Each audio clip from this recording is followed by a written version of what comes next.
मेहनत करोगे तो फल मिलेगा, फल मिलेगा तो तकदीर बनेगी। जय माता दी, जय माता दी।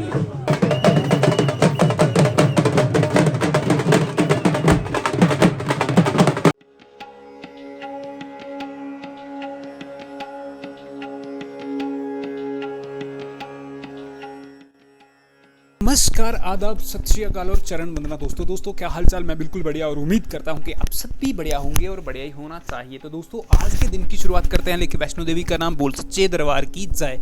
तो दोस्तों आज मैं कहां पे जा रहा हूं? फर्स्ट ऑफ ऑल बैग उठा के मैं अपने घर में ही खड़ा हो गया हूं। आपको लग रहा होगा ना ऐसा नहीं, तो आज मैं जा रहा हूँ वैष्णो देवी के दरबार में। तो यार बाइक जो है ना, इसका गियर नहीं डल रहा है भाई अच्छे से, पता नहीं क्या दिक्कत हो गई है यार। जब मैं इसका गियर डालता हूँ ना, ये थोड़ा मतलब अब देखो अब अच्छे से हो रहा है, लेकिन जब मैं इसको चलाते हुए डालता हूँ ना तब जो है वो अच्छे से नहीं डलता है।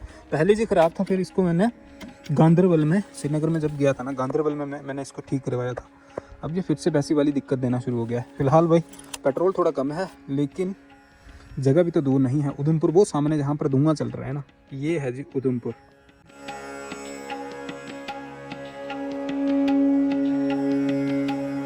अभी मैं पहुंच गया हूं भाई स्प्लाई मोड में। और फर्स्ट ऑफ ऑल मैंने अपनी जो बाइक थी ना मेरी, तो उसको मैंने खड़ा किया भाई पीछे। और उसके बाद मैं अभी स्प्लाई मोड में आया हूं, लेकिन मुझे ये नहीं पता चल रहा है अभी कि कटरा के लिए गाड़ी जो है वो यहाँ से जाती है कि बाहर से जाती है। चीज़ को कंफर्म करना जो है वो मुश्किल होगा कि मैं यहाँ से बस स्टैंड में जाऊं कि यहाँ से जो है वो सीधा वेट करूं कटरा वाली गाड़ी का। अब मुझे लगता है कि क्योंकि लास्ट गाड़ी जो है वो 6-7 बजे वहाँ से निकलती है, शायद 1-2 गाड़ी ही उधमपुर से बची होगी। ऊपर से नवरात्रि फेस्टिवल है तो उसकी वजह से जो है वो गाड़ियाँ बहुत कम होंगी, जो होंगी तो उसमें जो है वो बहुत सारी भीड़ होगी। तो मुझे जो है वो यहाँ से बस स्टैंड में जो है वो जाना चाहिए।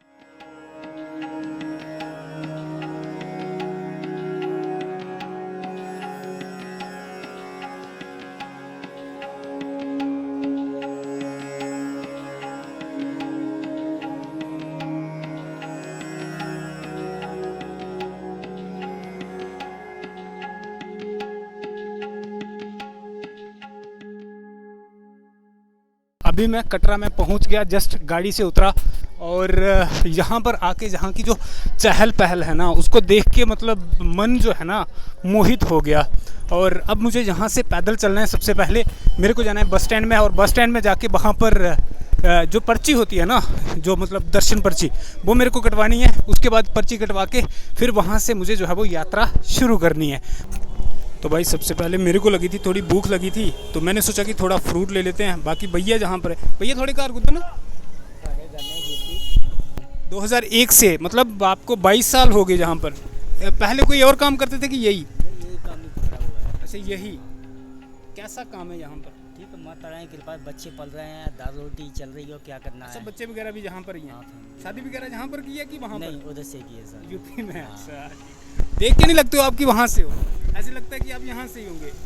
अब बचपन ही इधर ही है, इधर ही मतलब अपना होश इधर ही संभाला है मैंने। तो बस कोई नहीं, हर चीज़ की नॉलेज। अच्छा, आपकी पूरी मतलब फैमिली जहाँ पर रहती होगी कि? पूरी फैमिली है मेरी। ऐसे भैया भी होंगे? और नहीं, मेरा भाई है छोटा, वो कुल्फी का काम करता है, वो भी इधर ही रहता है। वो भी यहाँ पर ही? हाँ। अभी नवरात्रे हैं तो अभी मतलब पहले काम अच्छा था कि अब? नॉर्मली ठीक था पहले। मतलब ये है कि माता रानी के दरबार में भूखा कोई नहीं मरता भाई। मेहनत करोगे तो फल मिलेगा, फल मिलेगा तो तकदीर बनेगी। बिल्कुल सही बात बोली, मेहनत करोगे तो फल मिलेगा। और मेहनत, और क्या बोला? मेहनत करोगे तो फल मिलेगा, फल मिलेगा तो तकदीर बनेगी। वाह यार क्या बात है, भैया लगता है कि शायर हैं। जय माता दी, जय माता दी। यहाँ से ऊपर के लिए जो है वो पैदल यात्रा करनी होती है। और यहाँ पर एक फाउंटेन जो है वो लगा है, वाह। बाकी देखो जी, इसके आसपास जो होटल वगैरह हैं उनको कैसे सजाया है, और लाइटें वगैरह जो है वो ज़बरदस्त है। मुझे लगता है कहीं पे जागरण तो नहीं होगा आज, क्योंकि आज फर्स्ट नवरात्रा है ना, तो फर्स्ट नवरात्रे वाले दिन जो है वो यहाँ पर जागरण होता है। बाकी ये वाला गेट देखो भाई कितना ज़बरदस्त सजाया है। यहाँ से आगे मुझे लगता जो लाइन होगी ना पर्ची के लिए, तो वो लग गई होगी भाई। तो भैया अगर एक काम हमारा अच्छा हो रहा है ना, तो दूसरा जो है वो गलत हो रहा है। हम यहाँ पर पहुँचे थे 6:45 बजे, अभी 7 बज रहे हैं। अभी 6:45 बजे मैं पहुँचा था, ये वाले भैया पहुँचे थे कितने, 5:45 बजे पहुँचे थे आप। आप आए कहाँ से हो सर? लुधियाना से। लुधियाना से। और भैया पहुंचे थे यहाँ पर 5:45 एक्चुअल में जो रोज़ाना जहाँ पर जो पर्ची कटना बंद होती है ना, वो आई थिंक शाम को 8 बजे या फिर 10 बजे होती है, 10 बजे होती है। और आज वो पर्ची जो है वो 5 बजे बंद हो गई कटना। और अब जहाँ पर आप देख सकते हो, अब 5 बजे क्यों हो गई बंद, क्योंकि जहाँ पर इतनी जनता है ना, इतनी मतलब लोग जहाँ पर इतने यात्री आ रहे हैं, जिसकी वजह से जो है वो 5 बजे उन्होंने बंद कर दी, ताकि ऊपर जो है वो ज़्यादा जाम ना लगे। लेकिन जो जहाँ पर लोग हैं ना, तो भाई उनका क्या है ना, सही बात है। क्योंकि जैसे भैया जो है वो आप लुधियाना से आए हैं ना, तो आप कितने बजे पहुँचे थे आप? मैं यहाँ 5:45 बजे। 5:45 बजे भैया यहाँ पर पहुँच गए। अब एक बार भैया जो है वो यहाँ से, आप कहाँ से, आगे से भी बाणगंगा से भी होके आए? वहाँ से घूम के आए हैं। 1 मिनट भाई, कितने बजे? अभी आधा घंटा हुआ, वहाँ से घूम के आया। आधा घंटा हुआ। तो भाई भैया जो है वो बाणगंगा से वापस होके आ रहे हैं। अभी रात को रुकने के लिए ठिकाना नहीं है। अब इनका कहना है कि अगर जहाँ पर आपने जो है वो 5 बजे इस चीज़ को बंद कर दिया, तो आपको रुकने के लिए तो कोई साधन रखना चाहिए था ना। ये चीज़ जो मैनेजमेंट है ना, वो बिल्कुल प्रॉपर नहीं है जहाँ का, है ना। सही बात और कुछ नहीं, बस।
तो दोस्तों मैं पहुंच गया हूं बाणगंगा में, जिसको हम बाल गंगा के नाम से भी जानते हैं। तो दोस्तों पौराणिक कथाओं के अनुसार इस जगह का नाम बाणगंगा या फिर बाल गंगा कैसे पड़ा, तो आइए मैं आपको बताता हूं। कहते हैं कि जब माता भवन की ओर जा रही थी तो उनके साथ हनुमान जी भी थे। इस जगह पर पहुंचने के बाद हनुमान जी ने माता से बोला कि माता मेरे को प्यास लगी है। तो माता ने बोला कि ऊपर की ओर चलते हैं और ऊपर शायद आपको पानी मिल जाए। तो हनुमान जी थोड़े जिद्दी थे, तो हनुमान जी ने माता से बोला कि नहीं माता, मुझे जहां पर ही पानी चाहिए। तो माता ने सोचा कि मैं यहां पर आपके लिए पानी कैसे लाऊं।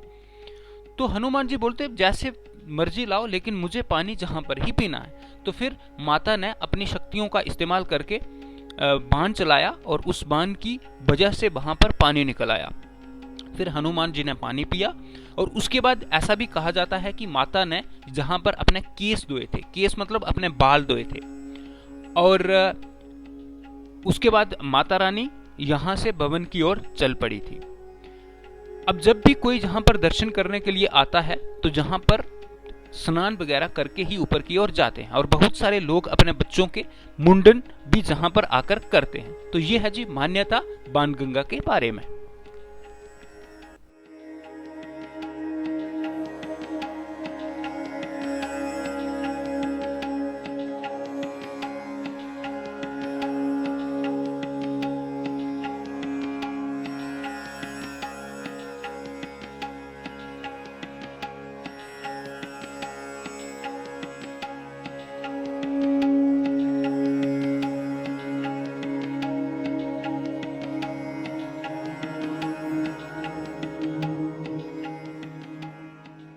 तो जी फाइनली मैं चरण पादुका में पहुंच गया। और कटरा से मैं चला था शाम को 7 बजे और अभी बज रहे हैं जी 9:30। और मैं एक्चुअली धीरे धीरे चल रहा हूं, तो तभी मैं जो है वो जहां पर अभी पहुंचा हूं। एक्चुअली इस समय मेरे को जो है वो ऊपर अर्धकुंवारी के आसपास होना चाहिए था, लेकिन वहां पर मैं अभी नहीं पहुंचा।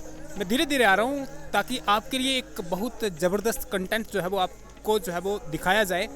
फर्स्ट ऑफ ऑल जब हम कटरा से चलते हैं तो पहला दर्शन होता है जी जब हम बाणगंगा में पहुंचते हैं। तो बाणगंगा की कहानी मैंने आपको पीछे बता दी कि क्या थी बाणगंगा की कहानी। अब दूसरा दर्शन जो होता है वो एक्चुअली ऐसे भी माना जाता है कि प्रथम दर्शन जो है वो यहाँ पर होता है चरण पादुका में।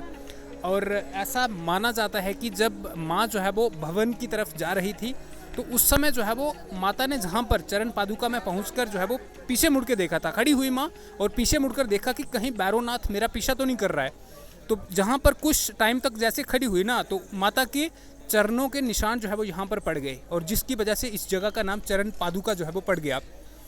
और अब उसके बाद जब जहाँ पर यात्रा आती है, लोग यहाँ पर माता के जो चरण हैं तो उनको स्पर्श करते हैं, उनको माथा टेक के जो है वो यहाँ से चलते हैं ताकि उनकी जो यात्रा है तो वो मंगलमय हो। तो ये था जी यहाँ का पहला स्थान, जहाँ पर माता ने जो है वो रुक के पीछे की तरफ देखा था कि कहीं भैरवनाथ मेरा पीछा तो नहीं कर रहा है।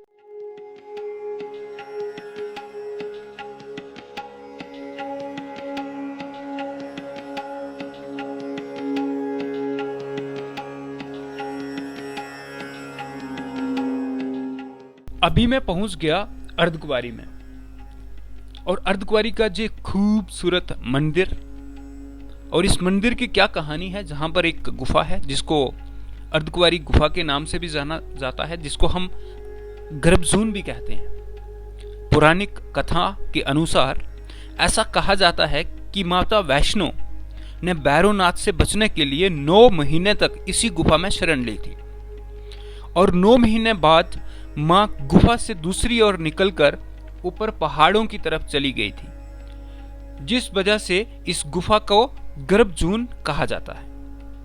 दोस्तों, अगर आप यात्रा पर जा रहे हो तो जाते वक्त अपना ग्रुप नंबर लेना होगा ताकि वापस आने तक नंबर लग जाए।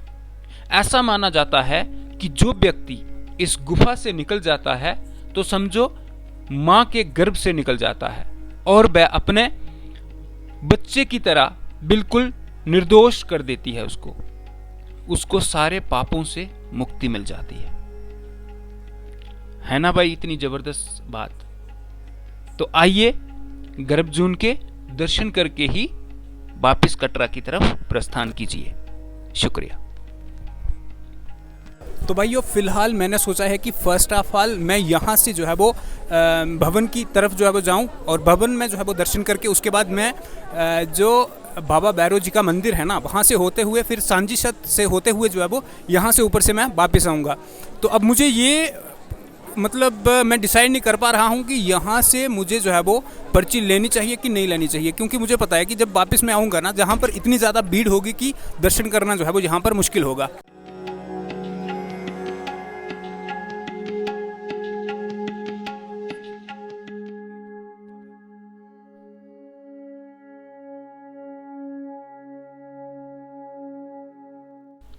तो जी अब मैं पहुंच गया माता रानी के भवन में, और माता रानी का जो भवन है वो इतना सुंदर, इतना भव्य सजा हुआ है कि मैं आपको बता नहीं सकता, सिर्फ दिखा सकता हूं। तो देखिए कुछ इस खूबसूरत भवन के नज़ारे।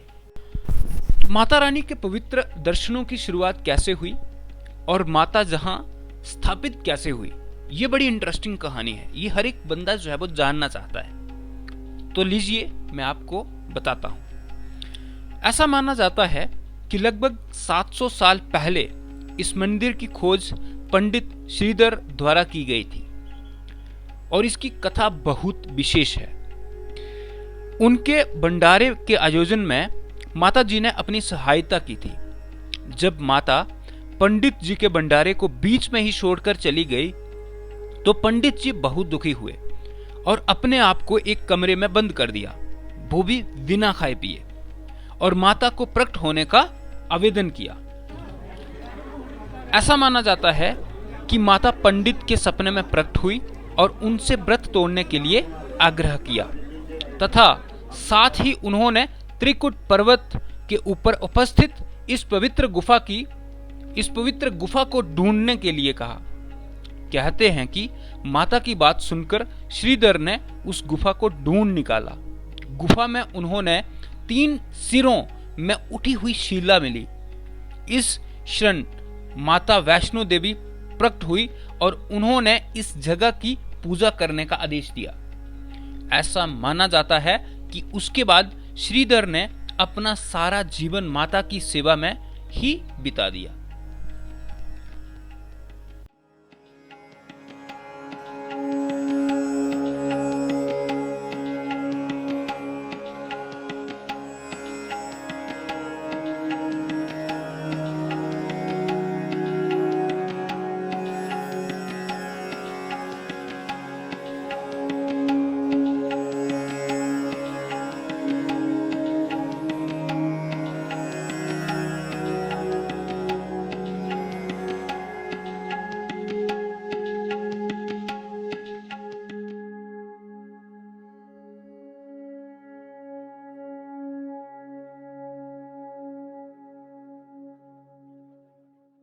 तो दोस्तों फ़िलहाल मैं वापस अभी कटरा में पहुंच गया और उम्मीद करता हूं कि वीडियो आपको पसंद आई होगी। अगर वीडियो पसंद आई है तो वीडियो को लाइक, कमेंट और शेयर ज़रूर करना। और बाकी मिलते हैं नेक्स्ट वीडियो में, तब तक के लिए मुस्कुराते रहिए और सपोर्ट करते रहिए और मिलते हैं नेक्स्ट वीडियो में, तब तक के लिए बाय बाय, शबा खैर।